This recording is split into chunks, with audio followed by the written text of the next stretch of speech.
दोस्तों, good evening. I hope आप लोग स्वस्थ होंगे, मस्त होंगे। YouTube channel CCI with job में आप लोग का हार्दिक स्वागत है, अभिनंदन है। आज का जो टॉपिक है प्रसार शिक्षण विधियों का वर्गीकरण है। प्रसार शिक्षण विधियों का वर्गीकरण कितने आधार पर बांटा गया है, इन सभी के बारे में आज चर्चा करेंगे। वीडियो मोस्ट इम्पॉर्टेंट होने वाला है, शुरू से अंत तक जरूर देखिएगा, अपने दोस्तों तक शेयर जरूर कीजिएगा। चलते हैं अपने टॉपिक की ओर। जो टॉपिक है यहाँ पे प्रसार शिक्षण विधियों का वर्गीकरण है। पहले हम प्रसार शिक्षण विधियों के बारे में जान लेते हैं कि क्यों हम प्रसार शिक्षण के दौरान विधियों का प्रयोग करेंगे। तो प्रसार शिक्षण यह है कि प्रसार शिक्षण हम किसी के सामने कर रहे हैं, किसी चीज़ का प्रसार या ज्ञान बांट रहे हैं, शिक्षा दे रहे हैं किसी के बारे में, तो उसके दौरान कौन कौन सी हम विधि का प्रयोग कर रहे हैं, किन किन उपकरणों का प्रयोग कर रहे हैं, इन सभी का वर्गीकरण किया जाता है।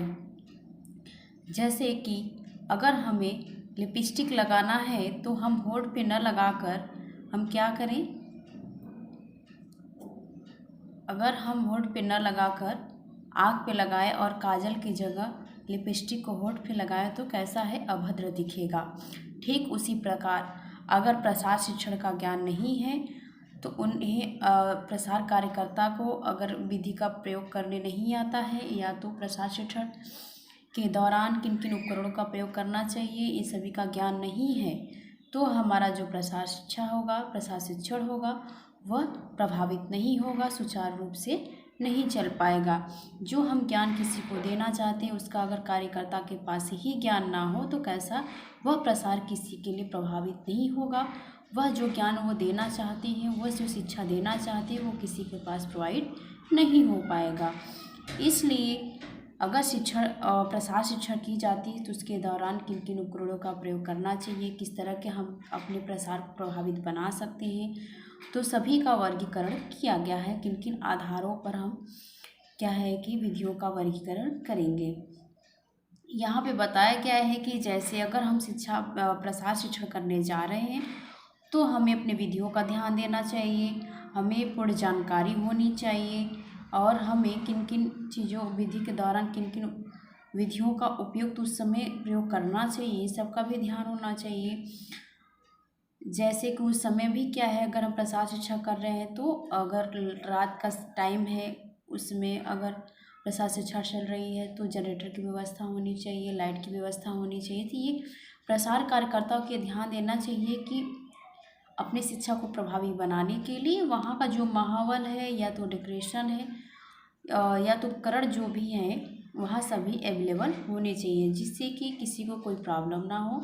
जब हम प्रसार कर रहे हैं तो उसमें कोई बाधा भी ना आए और जो भी जनता या जो शिक्षा लेना चाहता है, लेने वाला है, वह आसानी तरीके से ले सके। नहीं तो कभी कभी मंच पे ऐसा अगर कोई चीज़ अगर प्रसार किया जाता है तो प्रभावी ढंग से नहीं बताया जाता है या व्यवस्थाएं नहीं हो पाती हैं, तो जो वहाँ पे बैठा होता है उस फील्ड में बैठने वाला जो सुनने वाला होता है, वह ऑडियंस जो होते हैं वो उठ के चले जाते हैं। तो इसकी वजह से प्रसार शिक्षण के दौरान हमें अपने विधियों को कई आधार पे बांट लेना चाहिए, कैसे क्या क्या होना चाहिए। तो पहला है शिक्षार्थी की संख्या के आधार पर। पहला क्या है, शिक्षार्थी के संख्या के आधार पर है, इसके अंतर्गत बांटा गया। आगे हम डिटेल किए हैं, अभी हम बस पॉइंट वाइज दिखा रहे हैं। तो सेकेंड है स्वरूप तथा प्रकृति के आधार पर है। तीसरा है कार्य के आधार पर है। चौथा सीखने के उद्देश्य के आधार पर है। पांचवा नवाचार निर्णय प्रक्रिया के चरणों के आधार पर है और छठवां है प्रसार शिक्षण के आधार पर। इसमें भी सभी पॉइंट में जैसे कि शिक्षार्थियों के आधार पे इसमें भी पॉइंट अलग अलग इसमें भी डिवाइड किए गए, सभी में पॉइंट अलग अलग डिवाइड किए गए हैं, तो इसके बारे में हम देख लेते हैं। तो पहला पॉइंट क्या है, पहला पॉइंट है कि शिक्षार्थियों की संख्या के आधार पर। तो यह है संपर्क विधि के अंतर्गत आता है। शिक्षार्थियों की संख्या के आधार पर क्या है, संपर्क विधि आता है। संपर्क विधि दो भागों में बटा है, क्या है, व्यक्तिगत है और सामूहिक है।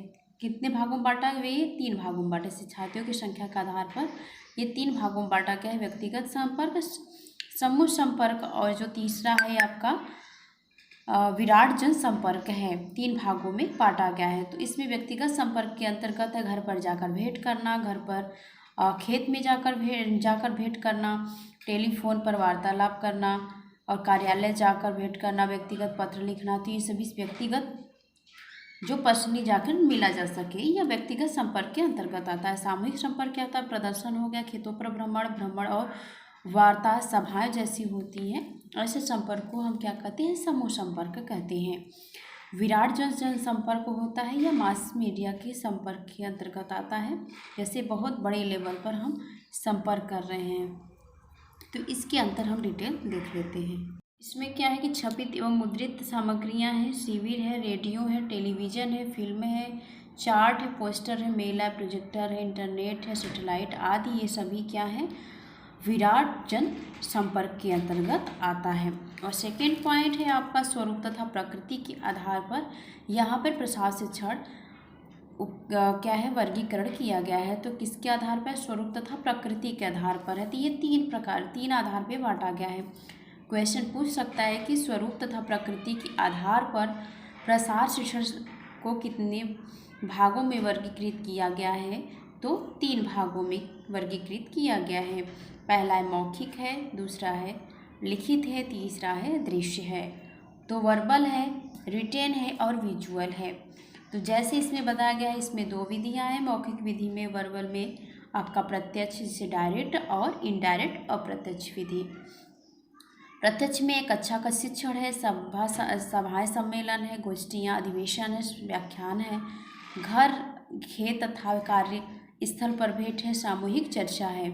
जो क्या है? इनडायरेक्ट में है तो वो रेडियो है, टेप रिकॉर्डर है, टेलीफोन है। यह सभी क्या है? वर्बल में आएगा, जो मौखिक रूप से अपनाए जाते हैं या मौखिक रूप से बांटा गया है। अब आते हैं लिखित में, रिटेन में देख लेते हैं। जैसे है कि अखबार है, पत्र पत्रिकाएं हैं, किताबें हैं, परिपत्र है, सर्कुलर पत्र है, सूचना पत्र है, चार्ट है, पोस्टर है। यह सभी लिखित के अंतर्गत आता है। जैसे हम सूचना अगर देना है तो हम क्या रिटेन के माध्यम से लिख के देते हैं। जैसे किताबें हैं तो अपने माध्यम से हम लोग के पास शिक्षा पहुंच रही है, तो इस तरह यह रिटेन कहा जाएगा। यह क्या है? लिखित के अंतर्गत आएगा। इसमें यहाँ पे सभी बताया गया है कि अखबार, पत्र पत्रिकाएं, किताबें, परिपत्र, सर्कुलर पत्र, सूचना पत्र, चार्ट, पोस्टर सभी लिखित के अंतर्गत आएंगे।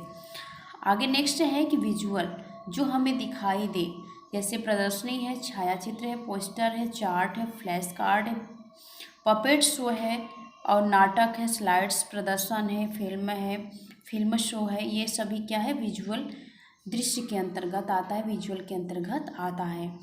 यह किसके अंतर्गत है? स्वरूप तथा प्रकृति के आधार पर बांटा गया है। यह 3 भागों में बांटा गया है। कौन कौन से हैं आपके यहाँ पे? मौखिक है, रिटेन है और दृश्य है। कौन कौन से हैं? मौखिक, लिखित और दृश्य, वर्बल, रिटेन और विजुअल। यहाँ पे तीनों को डिवाइड किया गया है। अब आगे देख लेते हैं। चौथा है वो सीखने के उद्देश्य के आधार पर है। सीखने के उद्देश्य से यह तात्पर्य है कि जैसे कि हम जिन्हें सिखाना चाहते हैं या प्रसार जहाँ पर हम देना चाहते हैं वहाँ के लोगों को पहले हम सीखने के लिए प्रेरित करेंगे कि आप सीखें, अपने जीवन को ऊंचा करें, अपने स्तर को कैसे बनाएं, अपनी आर्थिक स्थिति को कैसे सुधारें, उन्हें हम शिक्षा का ज्ञान देंगे। तो सीखने के उद्देश्य के आधार पर हम उन्हें क्या करेंगे? बताएंगे। तो पहला क्या है कि ज्ञान है, कार्य दक्षता होना चाहिए, मनोवृत्ति। जो प्रसार शिक्षक है, जो प्रसार शिक्षण करने वाला है, उसके पास ज्ञान होना चाहिए, कार्य दक्षता होना चाहिए, मनोवृत्ति। तब वो क्या करेगा? जो सीखने के लिए जिसको सिखाने गया है उसे अपने क्या है कि प्रसार शिक्षण के बारे में अपने तरफ से उन्हें मोटिव कर सके, उन्हें बता सके कि नहीं, आप अगर सीखना चाहते हैं तो आप सीखिए। सीखने के अगर आप सीख लेते हैं तो अपने आर्थिक स्थिति, अपने परिवार को, अपना जो भी है आप उसमें क्या है कि निपुण हो सकते हैं, आप उसे कर सकते हैं। जो कार्य करना चाहते हैं वो आप कितना ईजिली तरीके से कर सकते हैं। तो इसमें यह बताएं, ज्ञान के माध्यम से भ्रमण, व्याख्यान, व्यक्तिगत अध्ययन और कृषि विज्ञान केंद्र पर जाकर सीखना, छवि सामग्रियों के अध्ययन से भी सीखना। और कार्य दक्षता के जो स्किल होना चाहिए, विधि प्रदर्शन, परिणाम प्रदर्शन होना चाहिए, देखरेख, निरीक्षण में अभ्यास, घर तथा खेत में भेंट कि जाकर कार्य दक्षता है आपके। अगर आप जा रहे हैं तो आप जाकर घर पर भी भेंट कर सकते हैं, खेत में भी भेंट कर सकते हैं, उनका निरीक्षण कर सकते हैं, एक विधि प्रदर्शन भी कर सकते हैं, परिणाम प्रदर्शन भी कर सकते हैं। अगर आपके पास कार्यदक्षता है तब आप सिखाने के उद्देश्य से गए हैं तो जो सीखना चाहते हैं उन्हें सिखा सकते हैं, उन्हें मोटिव कर सकते हैं।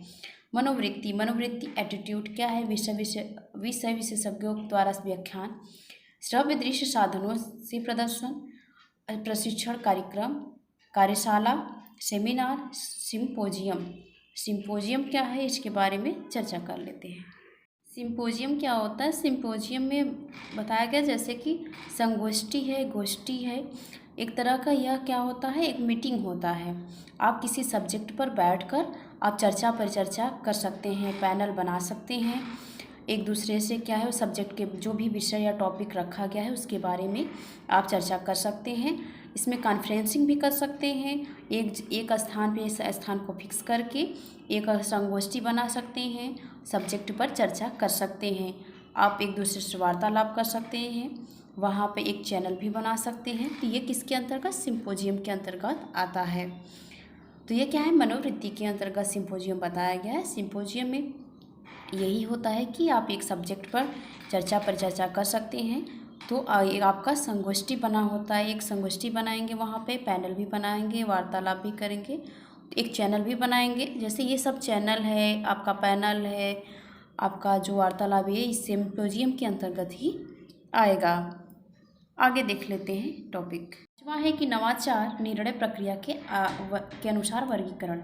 नवाचार निर्णय प्रक्रिया के अनुसार वर्गीकरण, इसमें 4 भाग बांटे गए हैं: जानकारी, मूल्यांकन, निर्णय और क्रिया।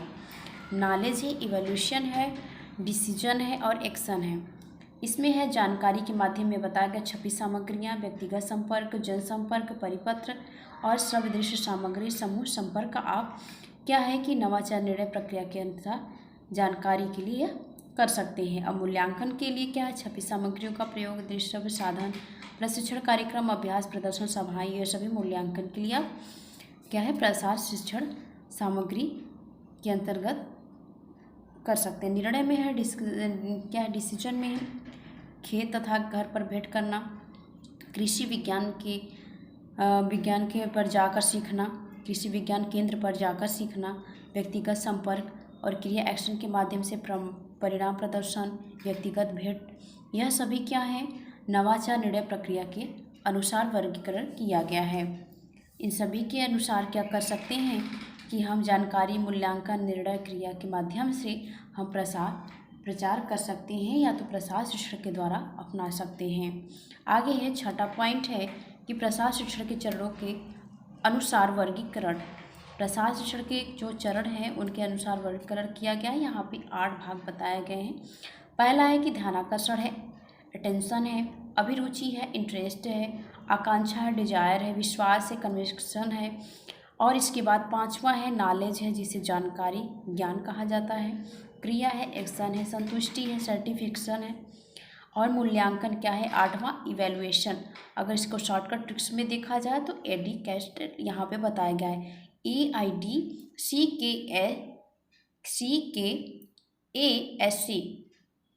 यहाँ पे इसका क्या है? शॉर्टकट ट्रिक्स है, यहाँ पे बताया गया है। अब देख लेते हैं 7वां पॉइंट, ग्रहण करने वालों की क्षमता के अनुसार वर्गीकरण। अगर किसी को हम प्रसार शिक्षण के माध्यम से प्रसार कर रहे हैं तो वहाँ पर ग्रहण करने वाले क्षमता के अनुसार वर्गीकरण किया गया है।